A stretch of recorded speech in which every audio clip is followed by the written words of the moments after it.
अस्सलाम वालेकुम स्टूडेंट्स, क्या हाल हैं? सब ठीक ठाक हैं स्टूडेंट्स? हमने किया हुआ है neighbouring group participation in nucleophilic substitution reactions. अच्छा, अभी लास्ट हमने लेक्चर्स में नेबरिंग ग्रुप पार्टिसिपेशन का इफेक्ट उसको एक्सप्लेन किया, उसका कंसेप्ट जो है वो समझा कि वो किस तरह करता है, लेकिन ज़्यादा अच्छे तरीके से आपको जो वो समझ आएगी इसकी एग्जांपल्स को डिस्कस करने के बाद। अच्छा, एग्जांपल्स में हम जो है वो बारी बारी 3-4 एटम जो है वो जो नेबरिंग ग्रुप के तौर पे एक्ट कर सकते हैं, हेलोजन्स हैं, इनको डिस्कस करेंगे कुछ एग्जांपल्स के साथ। फिर ऑक्सीजन है, फिर सल्फ़र है एंड देन नाइट्रोजन है। तो इनकी एग्जांपल्स बारी बारी एक एक दो लेक्चर्स में हम इनको डिस्कस करेंगे। आज हम करेंगे इसमें जो है नाइट्रोजन जो है हम डिस्कस करेंगे halogens as a neighbouring groups participation. अच्छा जी, conversion of the diastereomeric 3 bromo 2 butanol 3 bromo 2 butanol diastereomeric compound है। डायस्टीरियोमर्स क्या होते हैं? ये हमने फर्स्ट सेमेस्टर में स्टीरियोकेमिस्ट्री में पढ़ा था और लास्ट सेमेस्टर में भी स्टीरियोकेमिस्ट्री में पढ़ा था। डायस्टीरियोमर्स वो स्टीरियोआइसोमर्स होंगे जो मिरर इमेजेस नहीं होंगे। स्टीरियो आइसोमर्स तो होंगे लेकिन मिरर इमेजेस नहीं होंगे, उनको डायस्टीरियोमर्स कह देंगे। तो 3 ब्रोमो 2 ब्यूटेनॉल इसको कन्वर्ट करना है to isomeric 2,3 dibromobutane is an example of neighbouring group participation. इसमें नेबरिंग ग्रुप पार्टिसिपेशन जो है वो अफेक्ट करता है, नेबरिंग ग्रुप जो है वो अफेक्ट करेगा in substitution reaction. The optically active threo diastereomer, threo जो है जैसे हम इस्तेमाल करते हैं ट्रांस, तो स्टीरियो केमिस्ट्री में थ्रियो जो है वो ट्रांस के लिए और रिथ्रो जो है वो सिस फॉर्म के लिए इस्तेमाल किया जाता है। रिथ्रो वर्ड और थ्रियो जो है ये प्रीफिक्स जो है ये ट्रांसफॉर्म के लिए। The optically active threo diastereomer when treated with hydrogen bromide gives an equivalent mixture of RR and SS rectus sinister sinister enantiomers। तो आपको यहाँ पे जो प्रोडक्ट मिलेगा वो रेक्टस और सिनिस्टर मिलेगा, यानी डेक्स्ट्रोरोटेटरी लिवोरोटेटरी मिलेगा। That will be the mixture of 2 products, that is racemic mixture. और रेसमिक मिक्सचर क्या होता है कि अगर जो एनांशियोमर जो हैं, जो स्टीरियो आइसोमर जो हैं, जो ऑप्टिकल एक्टिव आइसोमर्स हैं, वो इक्वल मकदार में होंगे, 50-50% होंगे, तो वो मिक्सचर जो वो ऑप्टिकली इनएक्टिव होगा और उस मिक्सचर को रेसमिक मिक्सचर कहेंगे। अच्छा जी, after the hydroxyl group is protonated, उस प्रोटोनेटेड और उसमें जो हाइड्रोक्सिल ग्रुप होगा सबस्ट्रेट में वो प्रोटोनेट होगा और उसने चूँकि प्रोटोनेट होगा और वाटर की शक्ल में वो रिमूव होगा। It is displaced by the bromine atom, और ब्रोमीन वहाँ पे अटैकिंग न्यूक्लियोफाइल के तौर पे एक्ट करेगा in an intramolecular ascent process, और उसमें जो है वो इंट्रामालिकुलर एसेंट प्रोसेस होगा, यानी नेबरिंग ग्रुप पार्टिसिपेट करेगा एंड नेबरिंग ग्रुप अटैक करेगा and not by the external bromide ion, और एक्सटर्नल ब्रोमाइड आयन अटैक अभी नहीं करेगा। The displacement of the OH2 H2O positive यानी hydronium H2O positive by bromine atom takes place from the near to give 3-member cyclic intermediate। तो इसके नतीजे में आपको 3-member cyclic intermediate मिलेगा। ब्रोमोनियम आयन, उसको ब्रोमोनियम आयन कहेंगे। Opening of the intermediate 3-member ring, अब ओपनिंग कैसे होगी? अब एक्सटर्नल न्यूक्लियोफाइल अटैक करेगा तो उस रिंग की ओपनिंग होगी। Opening of the intermediate 3-member ring by external bromide ion occurs at 2 sides from front side leading to the mixture of racemic product, जिसके नतीजे में यानी 2 चांसेस होते हैं। वो जो एक्सटर्नल न्यूक्लियोफाइल है उसके अटैक की 2 साइड्स हो सकती हैं, वो 2 मुख्तलिफ साइड्स पे अटैक कर सकता है, जिससे आपको रेसमिक मिक्सचर जो है वो मिलेगा। तो इस एग्जांपल को जो एक्सप्लेनेशन हमने यहाँ पे की है, अगर एग्जांपल की एक्सप्लेनेशन है तो नेक्स्ट इस एग्जांपल को हम देखते हैं।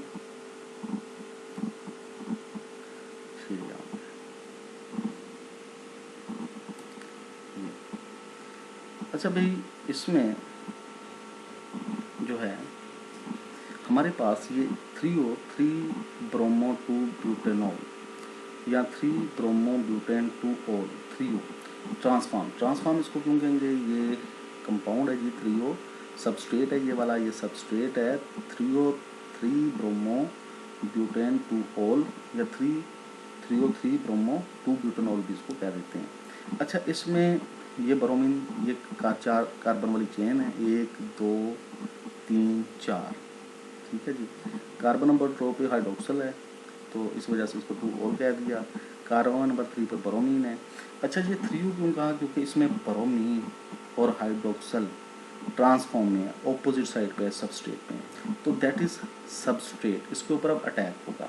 अब यहाँ पे देखें कि ये वाला कार्बन और ये हाइड्रोक्सल, ये सबस्ट्रेट का कार्बन हाइड्रोक्सल, ये हाइड्रोक्सल यहाँ पे लीविंग ग्रुप है, ये यहाँ से लीव करेगा, लेकिन इस सबस्ट्रेट पे पहले इंटरनल यानी नेबरिंग ग्रुप, इसका नेबरिंग ग्रुप क्या है, इस कार्बन के साथ ये कार्बन और ये ब्रोमीन जो है ये अपने लोन पेयर्स की मदद से इंटरनल न्यूक्लियोफाइल के तौर पे एक्ट करेगा और इस कार्बन पे अटैक करेगा जिससे लीविंग ग्रुप ने लीव करना है। हमने SN2 में पढ़ा था कि एक्सटर्नल ग्रुप ही अटैक करता है, लिविंग ग्रुप लीव करता है, 100% इन्वर्जन ऑफ कन्फिग्रेशन होगी। लेकिन इसने अटैक जो है वो इंटरनल न्यूक्लियोफाइल नहीं करना। ये वाला अब देखें, ये वाला जो है न्यूक्लियोफाइल इस तरफ नहीं, सिस फॉर्म में अगर होगा तो ये अफेक्ट नहीं कर सकता, ये इस पर अटैक नहीं कर सकता। अगर ये ब्रोमीन नीचे होता, OH की तरफ होता, सिस फॉर्म में होता, तो ये अटैक नहीं कर सकता था, नेबरिंग ग्रुप पार्टिसिपेशन नहीं होनी थी। क्यों नहीं अटैक कर सकता था अगर ये नीचे होता, क्योंकि इसके रास्ते में ये OH नेगेटिवली ग्रुप में आना था, रिपल्शन स्टीरिक हिंड्रेंस की वजह से, स्टीरिक इफेक्ट्स की वजह से ये ब्रोमीन फिर अटैक नहीं कर सकता था अगर ये सिस फॉर्म में होता। तो बेटर अटैक के लिए जो पोजीशन है वो बैक साइड पोजीशन है, वो ट्रांस पोजीशन है। तो ये नेबरिंग ग्रुप जो है इस सबस्ट्रेट में अंदर से ही नेबरिंग ग्रुप जो है इस पार्शियल पॉजिटिव कार्बन के ऊपर अटैक करेगा और इस हाइड्रोक्सिल ग्रुप के ऊपर पार्शियल नेगेटिव चार्ज होगा और ये ब्रोमीन अपने लोन पेयर्स की मदद से इस कार्बन के साथ बॉन्ड बना लेगा, ठीक है जी। और यहाँ से OH नेगेटिव जो निकलेगा, लेकिन OH नेगेटिव यहाँ से HBr जब इसके ऊपर अटैक करेगा तो OH नेगेटिव के ऊपर ये प्रोटॉन OH को प्रोटोनेटेड कर देगा, यानी OH2 पॉजिटिव बन देगा और OH2 पॉजिटिव जो है यहाँ से इलेक्ट्रॉन पिक करेगा, ठीक है जी, और वाटर यहाँ से निकल जाएगा। और ये ब्रोमोनियम आयन जो है जब इस पॉजिटिव कार्बन पर अटैक करेगा तो ब्रोमीन कार्बन बॉन्ड बनेगा, ये ब्रोमीन कार्बन बॉन्ड। तो दैट इज़ डॉटेड लाइन से तो शो किया हुआ है, क्योंकि ये मुकम्मल तौर पे इंट्रैक्शन डेवलप नहीं होती। और ये एक 3 मेंबर्ड रिंग, देखिए ये इंटरमीडिएट बन गया 3 membered ring, that is intramolecular SN2।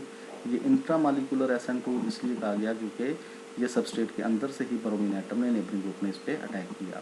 तो ये एक 3 मेंबर्ड साइक्लिक इंटरमीडिएट ये बन गया। तो हमने पढ़ा था 3 मेंबर तक, 4 5 या मैक्सिमम 6 मेंबर तक इंटरमीडिएट बनेगा तो नेबरिंग ग्रुप पार्टिसिपेशन ऑपरेट करेगा, नेबरिंग ग्रुप इफेक्ट ऑपरेट करेगा।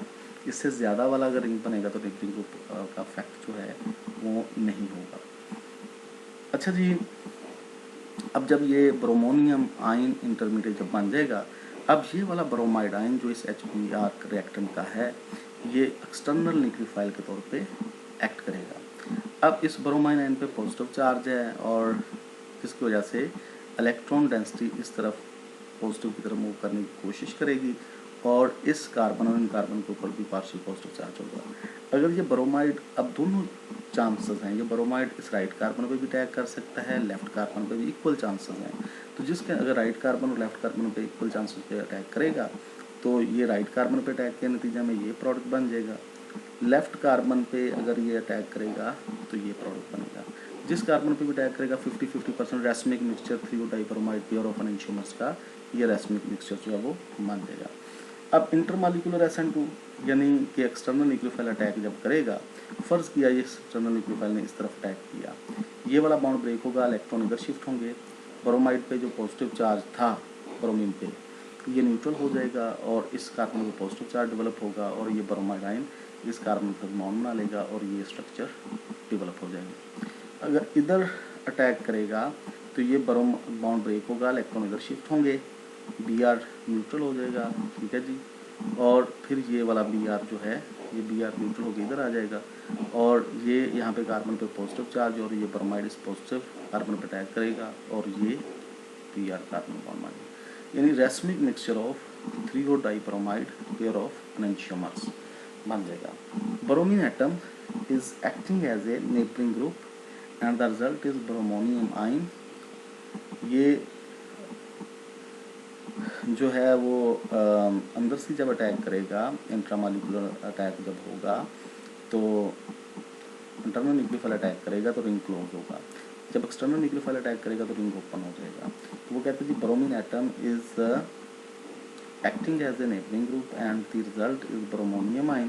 Opening of the bromonium ion by bromide ion gives a pair of enantiomers। अच्छा जी, इसमें ये नेक्स्ट भी बिल्कुल यही एग्जांपल दी हुई है, सिर्फ स्पेस अरेंजमेंट जो है ग्रुप्स का उसने वेरी किया। जैसे वो कहते हैं जी मीसो डाइब्रोमाइड बन जाएगा, एग्जांपल वही बिल्कुल same. Internal intramolecular SN2 and then intermolecular SN2, दोनों तरफ से सेम अटैक, लेकिन स्पेस में ग्रुप्स की पोजीशन की वजह से उसने कहा जी कि ये मीसो डाइब्रोमाइड बन जाएगा। These results can be explained by the formation of cyclic bromonium ion intermediate। वो कहते हैं ये चीज़ें जो हैं ये स्टीरियोकेमिकल प्रोडक्ट जो हैं इनको एक्सप्लेन किया जा सकता है by the formation of cyclic bromonium ion intermediate, जिससे ये पता चलता है कि साइक्लिक ब्रोमोनियम इंटरमीडिएट आयन बनता है। If the reaction for normal SN2, अगर तो नॉर्मल SN2 रिएक्शन होगा तो फिर कन्वर्जन ऑफ कॉन्फ़िगरेशन ही होनी थी, complete conversion would have occurred at the carbon. तो कार्बन पे कंप्लीट कन्वर्जन ऑफ कॉन्फ़िगरेशन होनी थी अंडरगोइंग सब्स्टिट्यूशन, जो सब्स्टिट्यूशन के अमल से गुजर रहा है। If the reaction were SN1, अगर SN1 रिएक्शन ही होता सिंपल तो 50% इन्वर्जन 50% टेंशन, तो जैसे रेसिमाइजेशन ही होनी थी। If the reaction were SN1, racemisation would have occurred at the carbon undergoing substitution. तो यहाँ पे 4 तरह की पॉसिबिलिटीज़ जो हैं वो होती हैं। अगर SN1 होता तो रेसमिक मिक्सचर मिलना था, लेकिन रेसमिक मिक्सचर भी मिलता है और ये वाला जो प्रोडक्ट है मीसो डाइब्रोमाइड्स भी मिलता है, जिसकी स्पेस में ऊपर वाले का और इनके स्ट्रक्चर्स की जब देखें तो स्पेस अरेंजमेंट का थोड़ा सा ग्रुप्स की पोजीशंस का, मिथाइल हाइड्रोजन की पोजीशंस का फ़र्क है। तो students, that is the end of today's lecture. अल्लाह हाफ़िज़।